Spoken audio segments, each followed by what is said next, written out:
On this week Cars Illustrated, we're going to do our quickie review while everyone all over the country is around driving the brand new GT350 and experience super performance from Ford. I get to drive this, the Ford CMax.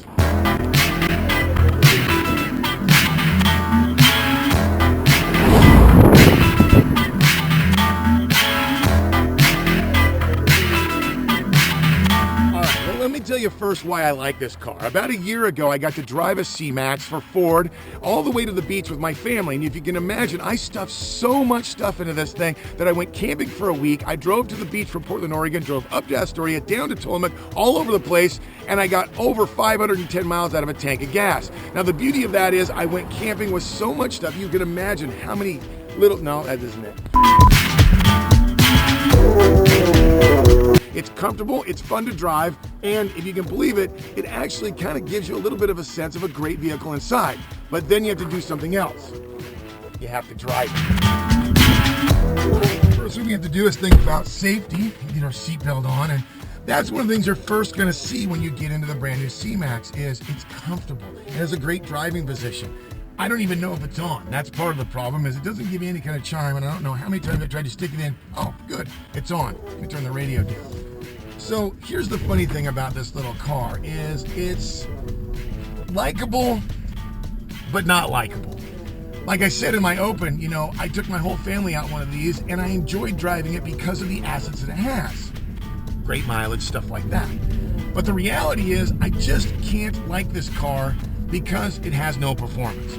Yes, it gets 500 plus miles per gallon. Yes, it's got a comfortable driving position. And yes, it's got 188 horsepower with a combined 121 pounds-feet of torque and 129 pounds-feet of torque coming from the combination of the two motors.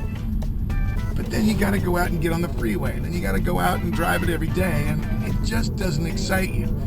But here's what it comes down to. If you're looking for a small car, if you're a buyer for one of these cars, you're gonna like it. It has everything and every asset you want. It has a decent driving dynamic. It has a lot of comfort. It has great audio with the sync system. It has a great and very easy to use HVAC control.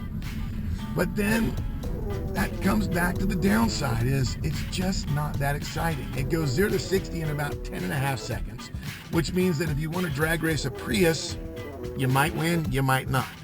But the overall feel of the car is pretty good. The build quality of the car is pretty sufficient. But I'm going to tell it like I always do. If you have $33,000 to spend, go buy a Camaro or Firebird.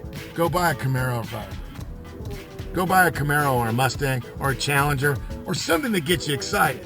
Because if you don't have passion for an automobile, this is the perfect car. If you have passion for automobiles, you're not going to like this car. So that's going to wrap up our review of the 2015 Ford CMax. Bottom line, the good, the bad, and the ugly, it's a great car if you have no passion for an automobile. It's a bad car if you have passion for automobile. And the bottom line is, there's a lot of people out there buying them, so they got to be doing something right. Make sure you go to carsillustrated.com and find us on Facebook, Instagram, and Twitter, and of course our YouTube channel for Cars Illustrated. And we'll see you soon.